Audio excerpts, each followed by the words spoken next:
I used to go to sales auctions when I was a kid. Yeah, I'm white trash. One thing I always wondered about is if an auctioneer would talk dirty while having sex. Hey, now, mama, who's your dad, who's your dad, who's your dad, who's your dad, who's your dad, who's your dad, fuck out, fucking your sister, promise, what a bitch, and that's all to me to pick on shit, bitch, alright. Hey, now, I'm respect that, respect that, spoil, put them nasty little bitch, so fuck your heart at Evansdale, girl on Corinth, all night, nice little bitch, taking the meeting, breaking the alright. Coming once, coming twice, speech, and the dirty little bitch in the red dress.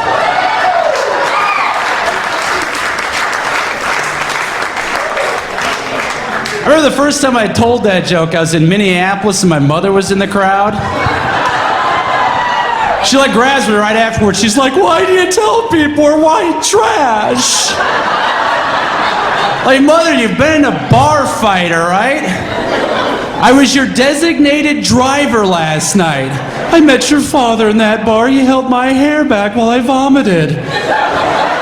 I hate being white trash from Iowa because the birds and the bees are a whole different talk. You ask your mom little things like, Mom, where do babies come from? Well, when a man and a woman are really, really drunk. Speech always ends with how the child support payment makes the truck payment so damn hard to make each month. I'm meeting a lot of girls who won't date me because I'm white. And it doesn't really bug me. What bugs me is when they get in my face about it. Like, I wouldn't date you because you're white, because I only date black men. What do you think about that, huh? I wouldn't date you because you're white, because I only date black men. I don't like white guys. I only won't date you because you're white, because I only date black guys. So what do you think about that? Well, I think a lot of black guys out there really need to raise their standards.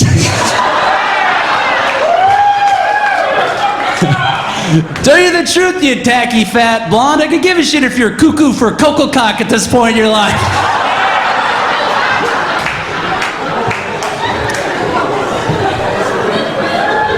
Me, I'd fuck a black girl in a second. I'd fuck any girl. I got a We Are the World penis, man. My cock is like a casting director for a 1980s Benetton ad, man. I'd fuck anything. I want to fuck a black girl, but I don't want some cutesy Holly Berry looking black girl. I want a hard looking black girl. I want Bernie Mac with a wig, man. Because I got dirty talk saved up for her, like, oh yeah, that's right, Mom, I got your 40 acres and a mule right here on that, yeah. Little thumb, the Underground Railroad. Woo. Old Man River, yeah. That's right, Mom, I'm gonna fuck you harder than Thomas Jefferson. Let's make a brown baby, have him run for president.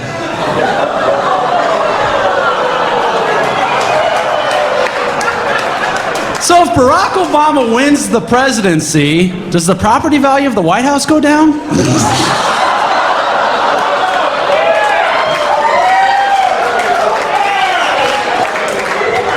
Imagine the dilemma for African Americans in our country. They either can vote for their own or a blonde woman with a big ass.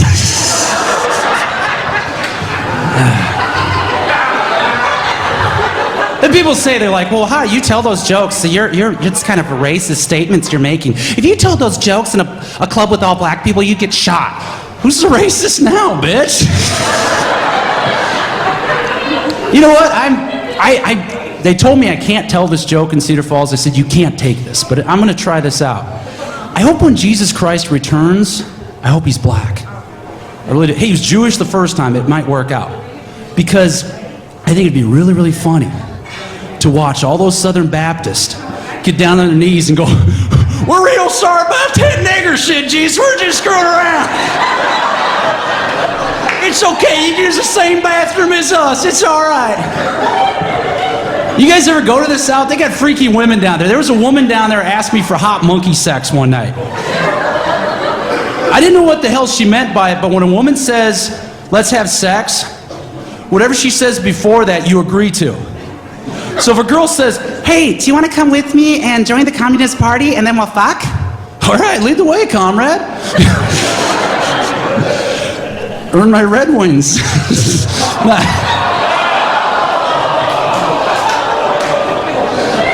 That's a shitty pun, I'm sorry. But she, this lady down south, she's like, hey, let's go back to your hotel room. Let's have some hot monkey sex all night. Hot monkey sex. I'm like, all right.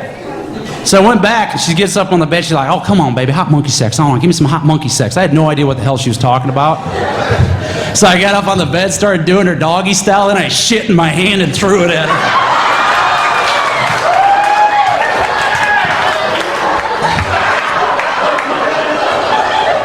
And after we're done, we snuggled all night, and I picked shit out of her hair.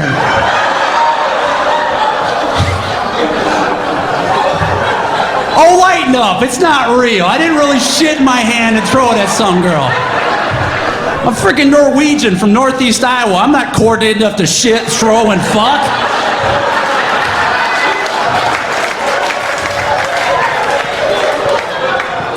Played offensive line in college. All I could do is that. That's the thing. They're like, oh, did you get a lot of chicks when you played football in college? I'm like, no, I was an offensive lineman. No girl wants the offensive lineman. I mean, there's no girl sitting up at the Unidome going, oh, God, I really want to fuck that left tackle. Oh, look at the way his little stomach falls out over his belt. I want to put my fist in his belly button.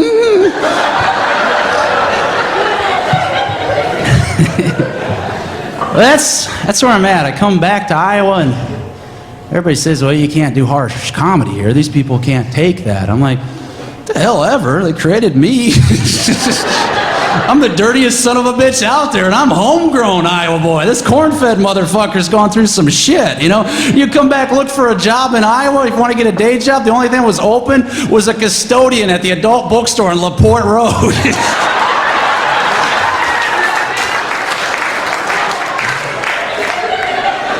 I went to college and I'm now mopping up jizz. But in the ad it said experience preferred. So I didn't apply because my biggest fear wasn't becoming a jizz mopper. My biggest fear was not getting the job.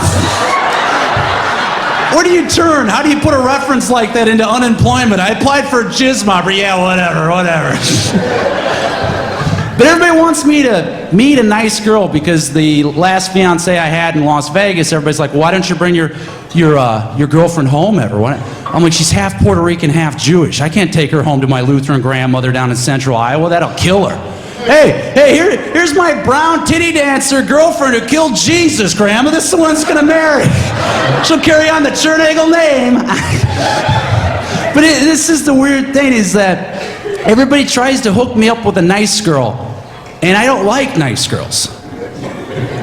Like, I like the dirty girls. I go to church on Sundays. Nice old ladies come over. Wow, you seem like such a nice young gentleman. Mm-hmm. Yeah, I am a nice young gentleman. Well, do you have yourself a little girlfriend or a little wife? No, ma'am, I haven't. I haven't been blessed with something like that in my life as of yet. Well, we know these nice girls here. There's a nice girl over there. I know her parents. That's a nice girl. Go get a cup of coffee with her, a piece of pie with her. That's a nice girl.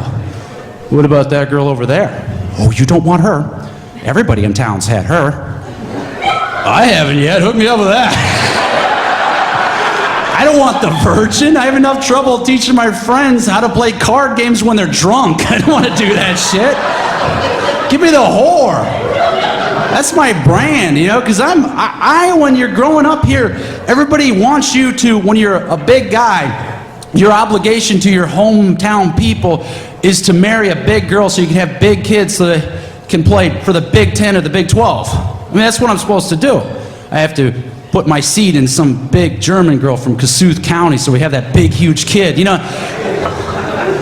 And I know that's what's going to happen. I'll date all those whores in Vegas and get my fun and shit and throw on girls in the South, you know, and have girls in New York pee on me, call me a little squarehead piggy and all that sorts of stuff. And that was cool. That was pretty cool. I like that one. But, oh, I love your eyeshadow. Oh, you squarehead pig. Yes, call me a piggy. But anyway.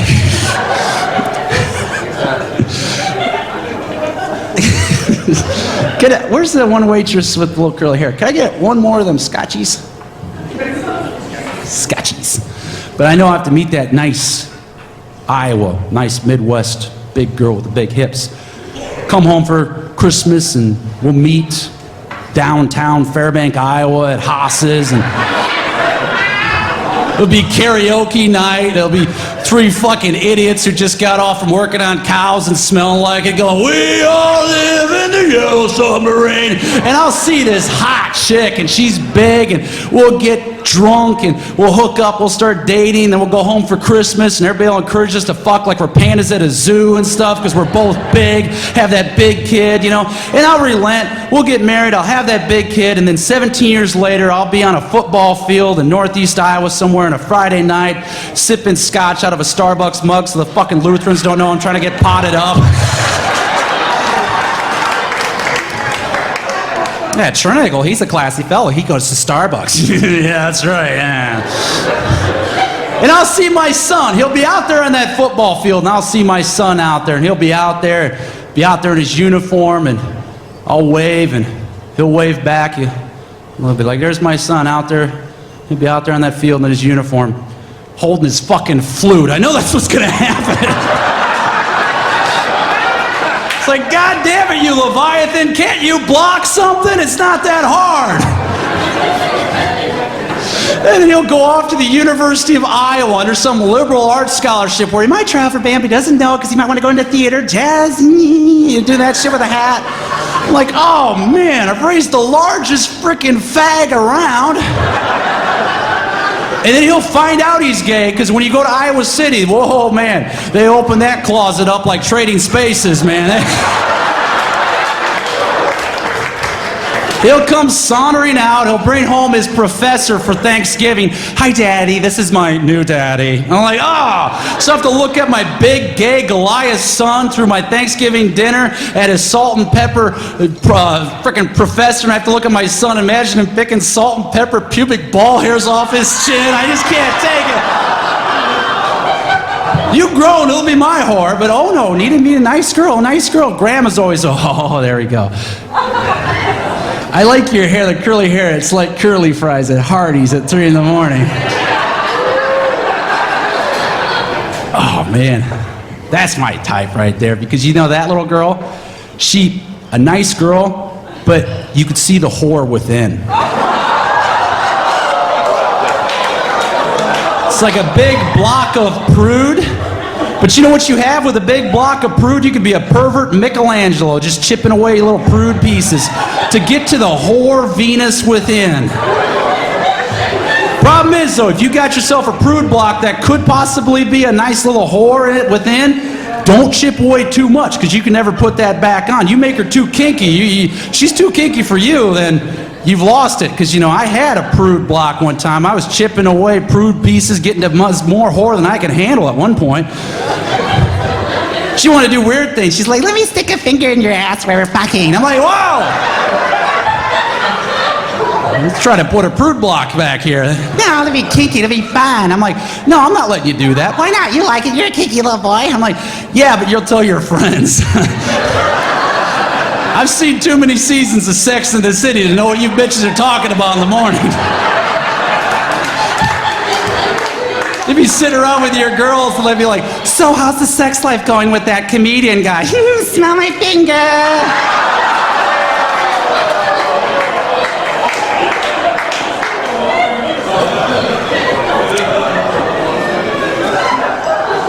Oh, that's sick. I think thank you, I agree it's hilarious. I think the waitress spit in this. To me, that's the art of seduction.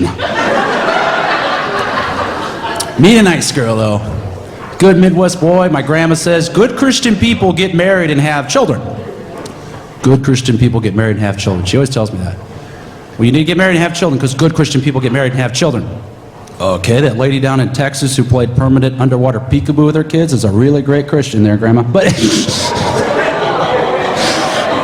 But she always says, well, you have cousins, and one of your cousins, she wants to have 6 children, and she's got 3 already, and she wants to have 6 children. She's a good Christian girl. Mm-hmm. Well, just because my cousin wants to use her vagina like a revolving door at Macy's during Thanksgiving Day doesn't mean I dole my penis out like a Jew with a discount coupon book at Disneyland.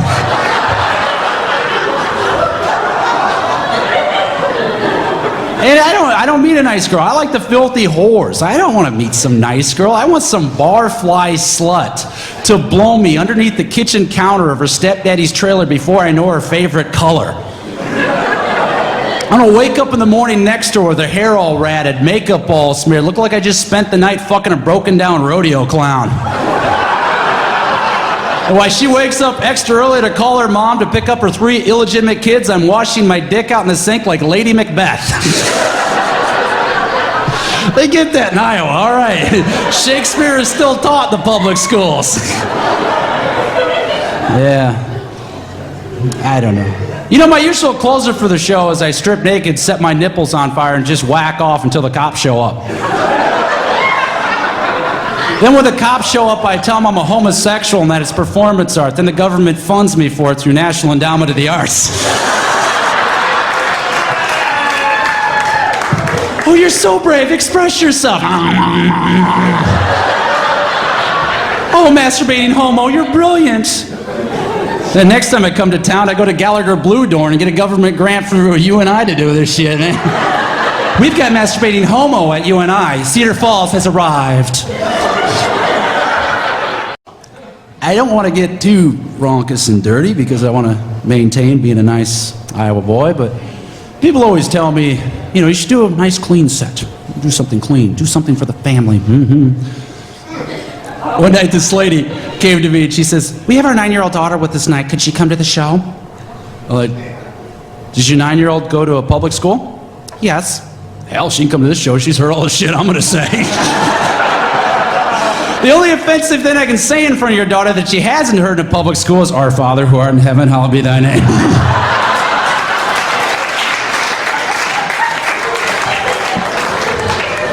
My dad's a racist, sexist, homophobe.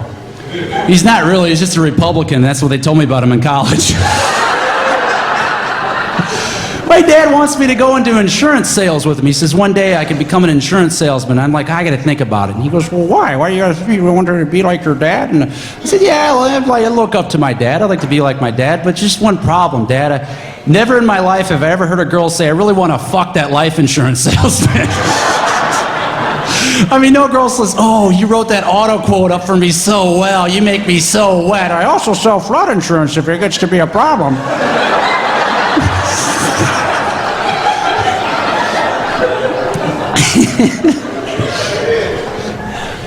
But masturbation, I think it's funny. You guys know those moments you get like turned on, you don't really know why, just sort of is there and you gotta yank it out, get rid of it. Just get turned on out of nowhere. I was watching Willy Wonka and the Chocolate Factory. You know, the Gene Wilder version. If you want to view paradise, simply look around and view it. You know, old school, you know. All of a sudden, just thinking, what the hell is that? It happened during the part when Veruca went, I want Snippy Lippin, I want it now. Hey, well, hell, I'm alone, I got time, might as well just go with it. So I started wonking my willy, you know, oompa, loompa, doopity doo. And the moment I like delivered is when Violet chewed the gum, got really big. It's like, Violet, you're turning violet. That's right, Mrs. Agloff, I get your everlasting gobstopper right here, Mama.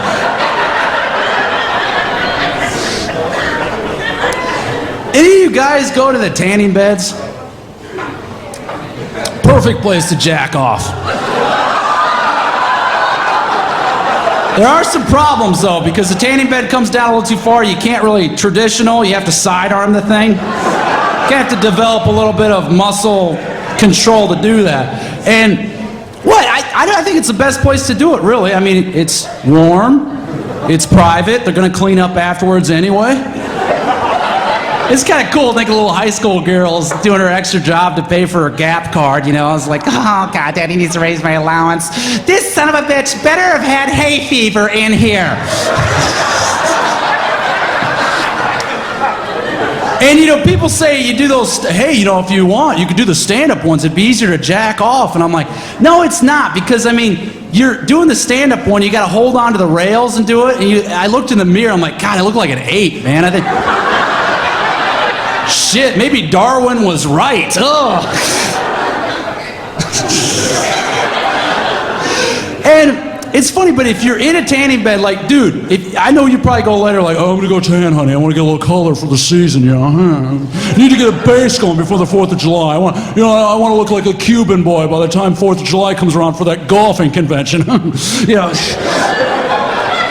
I know how the Cedar Falls, I know how they roll around here. They want to look 25 when they're 45, you know, driving, you know, okay. But you go to the tanning bed, take my advice, you got to time it out because you can't come too quick because I don't know if you noticed, but semen isn't very transparent. It's more of an opaque. And you don't want to affect the integrity of your tan. Because you know how girls have a little heart, a little Playboy bunny, like, look how tan I'm getting, you get a little tan right there, look at me, look how tan I'm getting. People would say to me after that first time, they're like, why do you have the state of Hawaii on the side of your stomach?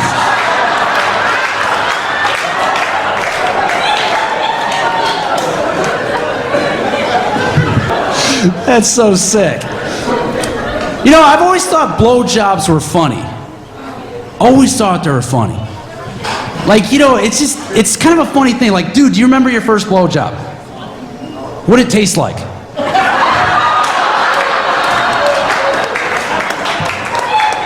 Hey, I ain't mad at you, man. The gas prices have gone way up.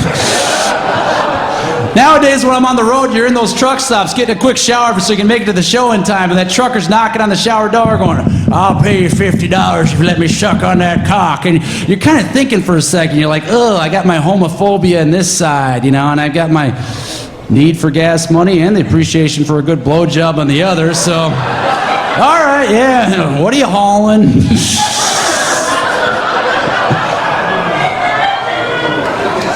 Now, if you're ever in Vegas, don't ever go to a gay bar. Because I went to a gay bar one night. All the girls, they love to take guys to gay bars because they think it's funny. They're like, let's go to a gay bar. They've got good music. No, you just want to watch me squirm. This is the same shit like going to shoe shopping and shit. You know, that's what we like to do. And went to the gay bar. If you don't know this, if you go and piss in a gay bar, they got like a hole in the wall, like in the petition, where a guy will offer you blowjobs through the hole, like he's blowing fish faces at you, going, hey, let me suck your dick. Hey, let me suck your dick. And you're looking at him, you're like, why did you have to talk? It takes all the plausible deniability out of it. I mean, you got a mustache. I could have gone back to the table and said, hey, some Italian woman sucked my dick in the bathroom. I could have at least played that off.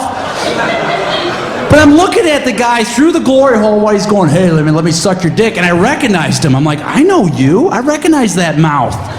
You guys ever watch college football with the male cheerleaders or the big things like, go, team, go, go, team, go.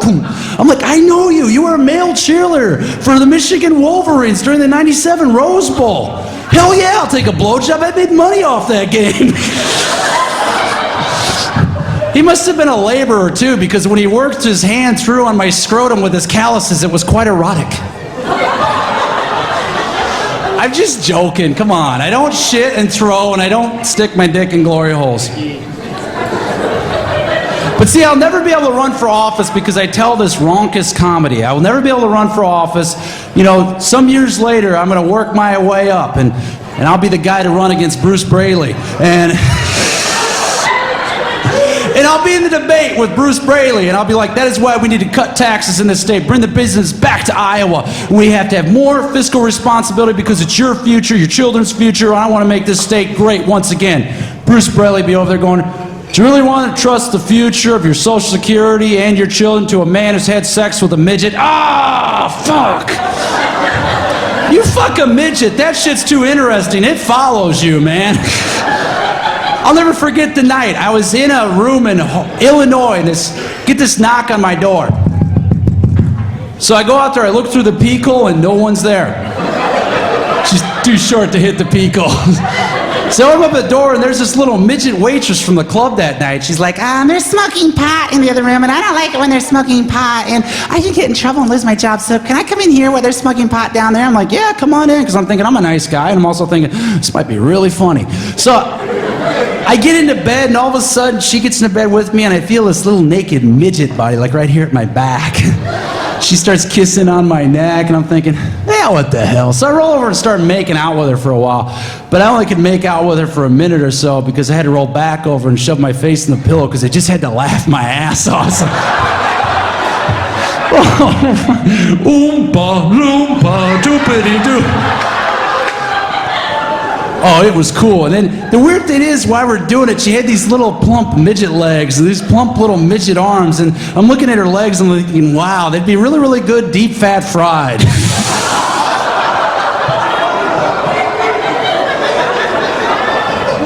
I don't know. But back to blowjobs, sir. I know. Waiting for the material.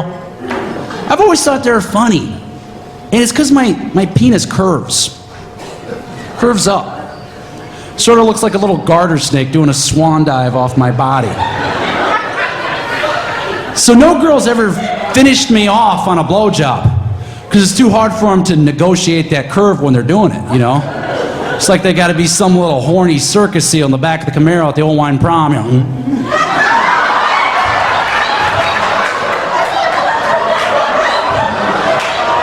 It's hard for a girl to do. Yeah, it's like it's driver's ed all again. They got to tend into it around that cock curve each time, but sometimes they lose their motion and they veer off the road and the teeth catch you. Hard to finish when the teeth catch you. It's like you're getting closer and closer to the finish and those teeth take you all the way back to the beginning. It's like you're playing Candyland. You get color card, color card, color card, color card. Shit, got the gumdrop all the way back. I've always thought blowjobs are funny, but see, I gotta quit going out with younger girls, because younger girls, I mean, like you ladies, I mean, you're in your 20s, you don't know how to suck a dick. You need an older woman to suck your cock, like a woman in her 50s, 60s, or 70s, because she knows what she's doing. Young girls, they just like, I got him sucking your dick.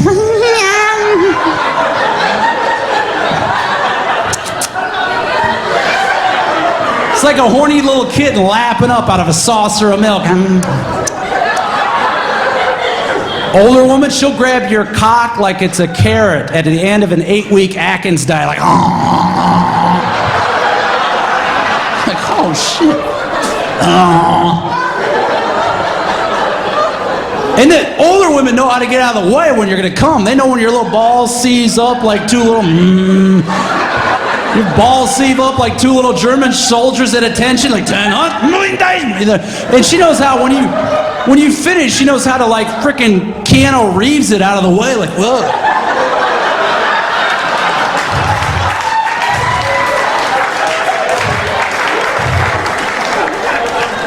You young ladies, you don't know what the hell you're doing. You're taking the side of the head like JFK, back and to the left, back and to the left. Back and to the left. Oh, you got it here.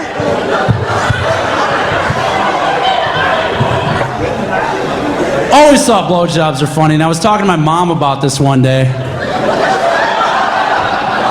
She's like, I don't know if I like it when you tell blowjob jokes. I think it's a bit hard for your mother to hear you talking about cocksucking. Like, Mom, I can't help it. I think blowjobs are funny. I laugh when I get one. Then my mom said the most disturbing thing. She's like, well, you might think it's funny getting one, but it's sure not funny giving one. I don't know what thought was more disturbing, the thought of my mom going,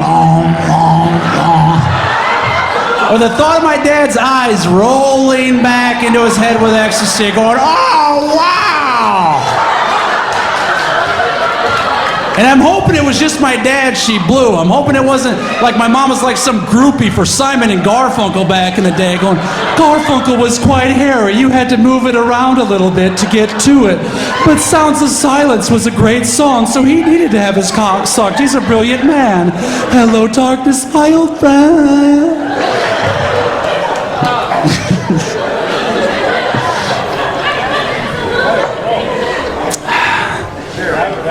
I don't know why women bitch about that. Sucking it. I don't want to suck your dick. It's hard to get a guy out sucking it. How hard is this? I mean, come on, like. Eating pussy's a chore. You gotta get through those two labias, and you gotta hatchet through it with your tongue like you're Michael Douglas romancing the stone with a hatchet, you know, to try to get to that clitoris, which I don't believe exists anyway. You get in there, you gotta whirligig your tongue around like crazy, like you're a French souffle chef with a crank habit and a deadline. You get your tongue going all around, you're painting the fence like Tom Sawyer and all the guys he duped into the fence. Oh, this is fun. Whole time she's sitting there going, oh, okay, let's do something else, because all these girls are already dyked out when they were in junior high with little Becky the softball player at a slumber party, and it's already been done right. You don't know what the hell you're doing, so you try to spice it up a little, you know, try to go down there and give her a little rim job to get it rolling, but that doesn't work. It just freaks her out like, oh my God, did you just lick my ass? If you're ever gonna rim job a girl, you can't telegraph. You can't let her know you're gonna lick her ass. You gotta work her up top. It's like a boxer. You gotta kind of like hit her a few times and then rabbit punch one in before the judges know.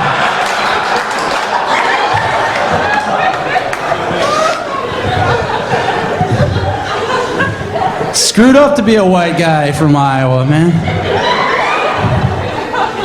This is the thing. People always ask me, they say, why are you so messed up? Why are you so perverted? Why are you so crazy? Like, it always scares, because, okay, white guys are the most dangerous, white Midwestern men are the most dangerous thing on earth. Because everybody's like, oh, don't go in that neighborhood. There's some minorities in that neighborhood. It might be a little dangerous. I'm like, what are you talking about? I'm a white guy from the Midwest. I'm like the craziest thing ever. Black guys just shoot you out of passion. Mexican guys, you know, they do crimes out of passion and part of social standards and everything. White guys, we're evil. We plan the shit out. We don't just kill somebody, we kill them. We make a remote out of their foot, a koozie out of their skull. Plan the shit out for weeks where we're writing down in our journal with Bible verses, cross-referenced, and literature, and we sit around with a trench coat on, jacking off behind a bush, taking pictures, going home, processing them in the dark room. I will murder you on Tuesday because Tuesday is the day of the Lord. So I murder on Tuesday because Mom didn't come to my soccer game at Pete Junior High all those years ago. But I know what fucks white men up in the Midwest. One thing that happens when we are younger, school picture day. It's too much pressure. They get one guy to shoot it, and you get one shot. That's all you get. And it's in that annual for 100 years. That's pressure.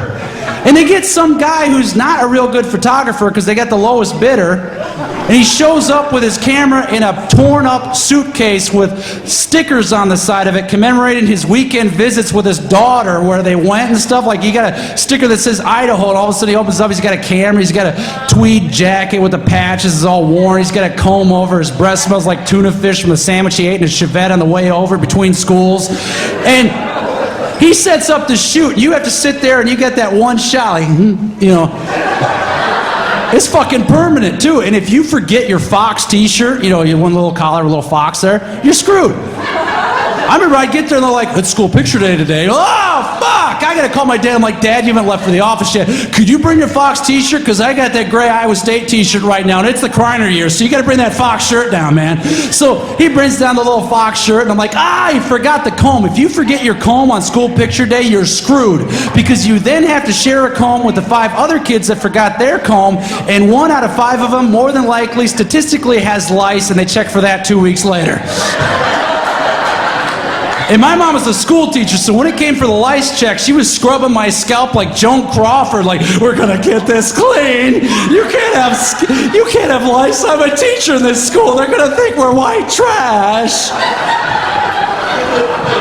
Show up for school picture day, you got your shitty shirt on, your hair's all tousled, lice are jumping off it like a frickin', it's like a critter trapeze circus in your hair. You're like, takes a picture, you look like a fucking douchebag, and then you go crazy years later, you kill a bunch of people, and then Stone Phillips, tonight, a profile of a killer. How did this young man? They show that fucking picture, so it all rolls back.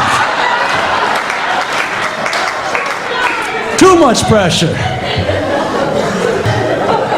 Is it ever okay to say the C word? Guys always say yes, women say no. I will tell you, I've only called a girl the C word once because she called my mother a bitch, so I then had to call her the C word because the 10 Commandments say, honor thy mother. It was God's law. I had to do it.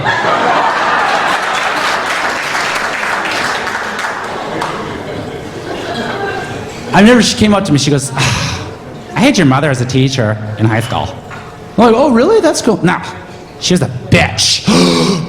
Go to hell, you! Hit her with the C word. Her boyfriend gets in my face going, just call my girlfriend up. Yeah? Say you're sorry. Say you're sorry right now. Say you're sorry. I'm sorry your girlfriend's up. But why is this word offensive? It's only offensive because we give it the power to be offensive. If we started a microcosm of American free speech here tonight, it could go away just like that. From now on, with you people here, the C word, no longer offensive. We're not going to let it be offensive. We're not going to let that word have power over us anymore. So you women, start saying the C word around with each other like black men use the N word with each other. Like, hey, what's up, man? Yeah, you nasty little, yeah, what's up? Yeah. We'll cycle it out. But we're going to make another word offensive in its place. From now on, the word appetizers is offensive, henceforth known as the A word.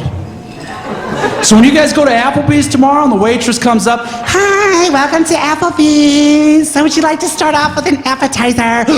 How dare you say the A word in front of my kids, you cunt!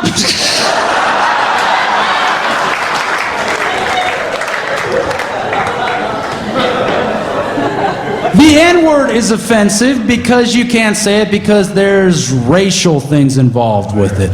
But the N-word is another hot topic word. You could be racist and not say the N-word. I'll draw it out for you. You know where the N-word comes from? In the old days, the Irish settlers and immigrants could not pronounce the word Negro, so it came out the N-word. So if you're black and somebody calls you that awful word, don't get mad at them because people can't help it, they're Irish. All based on context, though. That waitress right there, use her as an example. If I say the N-word tonight, they're like, oh, you're a racist. You're a racist. She walks up to a black guy and says, oh, yummy, I want to suck your big fat nigger cock all night. Nobody's getting pissed.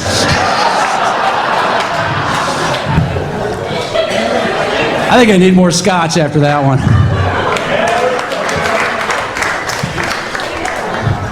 I've told a lot of masturbation jokes tonight, and I know they're kind of dirty. I got banned from a club once for telling too many masturbation jokes. Female owner, she says, you're not coming back after tonight. I'm like, why? Because you tell masturbation jokes. There's nothing more disgusting than masturbation. You need to be cleaner like the other comic. But he told drunk driving jokes all night. Well, that's clean. Yeah, but somebody get hurt when you're driving drunk. Nobody gets hurt when I'm home going, Never see a home video commercial of a 5-year-old girl on a swing going, this little girl was killed by a drunken masturbator on October 15th. There's no such thing as MAD, Mothers Against Dick Diddlers, so lay off. There comes the little girl with the scotchy. Yay. Are you single? What's that mean? You're not? You don't want to sleep with me anyway. Because you'll be here, I'll leave town, and all you'll have to remember me by is the STD I gave you. She'll be scratching her vagina like a crankhead with a lottery ticket. It's horrible having STDs. Your dick drips like a faucet at Motel 6. I got so many herpes scars on it. Looks like a little kid dressed up like an albino cheetah for Halloween. What are you this year, little Johnny? I'm an albino cheetah. Mom got the material on clearance. Michael's is going out of business. I'm just kidding you. I don't have any STDs. If you have STDs, trust me, don't joke about it. I don't know, I might. I probably shouldn't fuck any of these waitresses here because it might leave like some weird disease in the Cedar Valley. I'll be like your outbreak monkey and shit. You'll have to send Cuba Gooding Jr. and Dustin Hoffman down a helicopter to shoot me in the neck with a dart and bring me back. We found the host. The strain of gonorrhea has ended.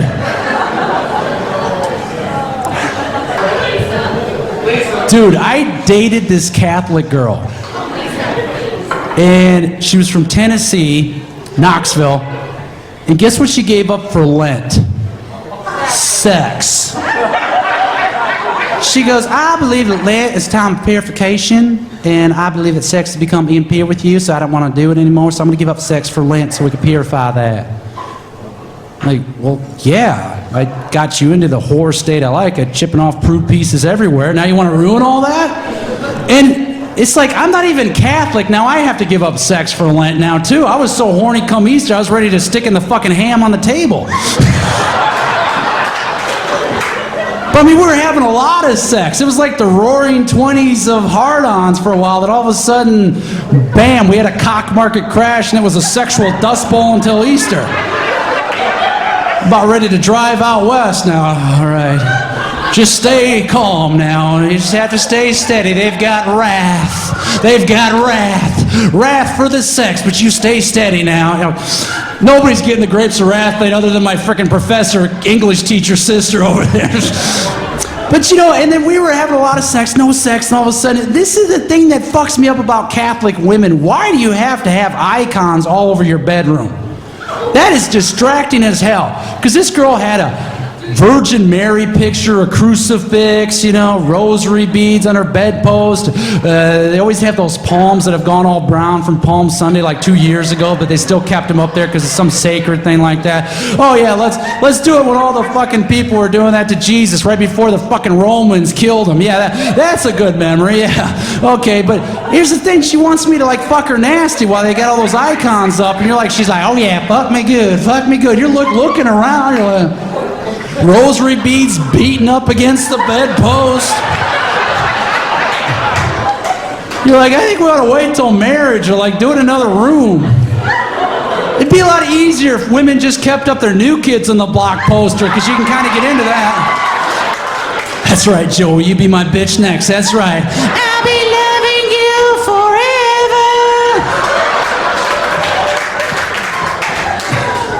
Oh, the Catholics, the Catholic Church. There's a video store that was going up in a certain area in Waterloo, Iowa, across the street from a Catholic church. And they came in to ask my father to sign a petition to keep this video store from going up, because the video store had a back room that rented pornographic videos. So they asked my dad to sign the petition, and my dad says, no, I don't want to sign that petition. It's fine. I got a new business. That's good. What we don't realize is my dad's a Republican, heterosexual, middle-class American man. He's the demographics for porno. He's thinking, well, I don't have to drive all the way out by that truck stop. I could just go down the street and get it now. But my dad, that wasn't his reasoning. After they left, they were very disappointed and upset with my father. And they said, well, we're very disappointed. And my dad says, he goes, well, you know, that business is good for the community because they pay taxes and add to the tax base of this community. So that business, if they're renting porno, that helps the community. I'm like, oh my God, my dad's a genius. That church is tax exempt. They don't pay anything into the community. I'm like, oh my God, my dad's a genius. So every time you go into this video shop, you rent a porno, that goes in to help this business pay property taxes. And where does property taxes go? It goes into schools. So every time you rent a porno, little Johnny has a better chance of learning arithmetic, reading and writing, and becomes a better productive citizen of this community. So in a sense, porn is good for America.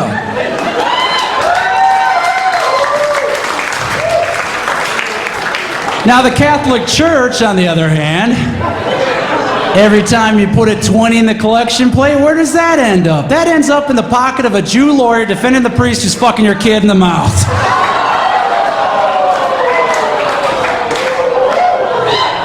The two biggest real estate owners in the world are McDonald's and the Catholic Church, and everybody talks about good for the children. Those are the two things that are worse for the children. I think they're in cahoots together. I think McDonald's is making them fatter so they're harder to catch, so they're easier to catch for the priest to fuck them. It's a conspiracy on global proportions. Everybody's like, well, we're oversexed as a culture. We're oversexed as a culture. No, we're not. We're overfed as a culture. I'll prove it. Magic Johnson will die of heart disease before he dies of AIDS. That fat, well-done, Stay Puft Marshmallow cocksucker son of a bitch will die of heart disease before he dies of AIDS. They're like, well, our kids are oversexed. No, we're overfed as a culture. I know this. How? Because you never walk out of Old Country Buffet, look at a big billboard and go, oh, God, look at that muffin. Oh, blueberry, I want that muffin. You know, we're overfed as a culture. And here's the problem. Everybody says, well, our kids are going to have to deal with the pandemic of AIDS. No, they're not. Their kids are too fat to fuck. The only thing our kids have any interest in it that has a hole in it is a donut, and that ain't giving them AIDS. The only way our kids are going to catch AIDS is if it comes from a remote control or a game controller somehow. Some hot chick comes over like, oh, hey there, Shamu. You want to go upstairs and fuck? Oh, all the way upstairs?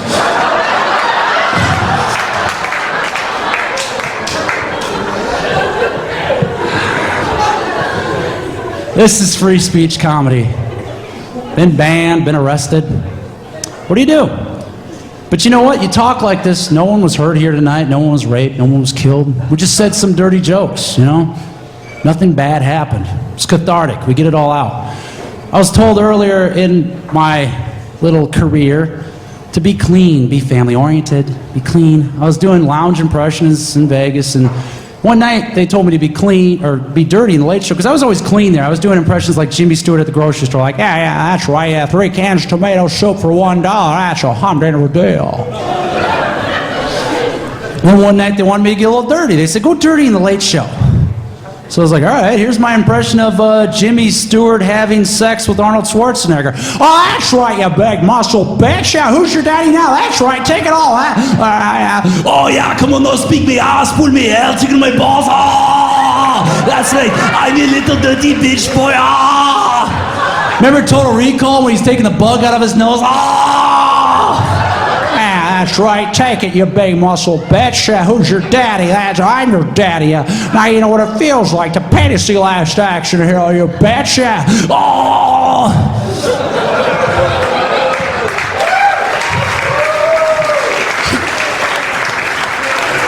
Lounge show producer freaked out. She says, you can't tell jokes like that here. I'm like, why? It's a bad image for our casino. The image you got going for the casinos, we need a good image. We can't tell jokes like that here because it's a bad image for our casino. I'm thinking, okay. Because the image you got going for the casino now is so much better. The Keno Lounge bartender giving drinks to 17-year-old girls trying to have sex with them in the back of the El Camino during his union-enforced paid breaks is a much better image. How about the pit boss impregnated cocktail waitress 2 weeks from being fired because she won't be sexy enough when she begins the show in her tasteless thong outfit and push-up bra? She won't be sexy enough to cart drinks to geriatric rednecks slurping down coupon retained trick cocktails at the nickel slots as they slap her in the ass and tip her chorus with that toothless sexual harassment smile. That's a much better image. They didn't want me to say the word crack whore. They said the word crack whore wasn't very PC. Okay, instead of saying crack whore, I'll say the PC version. I'll say self-employed, substance-abusing, sexual engineer. That's a better route with that one, yeah. Our country is slowly being taken over by a cult of fascist Tipper Gore, Lynn Cheney clones, these self-righteous soccer moms with their minivan morality and bad bumper sticker belief system. They want to turn this whole country into this Teletubby-ass tofu/vegetarian eating, electric car driving, no time for lattes, and late for my sensitivity training group pussies. And I don't want to be that. I'm a raging, heterosexual, meat-eating American from Waterloo, Iowa, pretty much. And I want to live free because my granddaddy bled on a beach in Normandy to ensure my freedom, because stand-up comedy is a celebration of the First Amendment and censorship is about as un-American as Sarah National Anthem in French. Thank you very much tonight.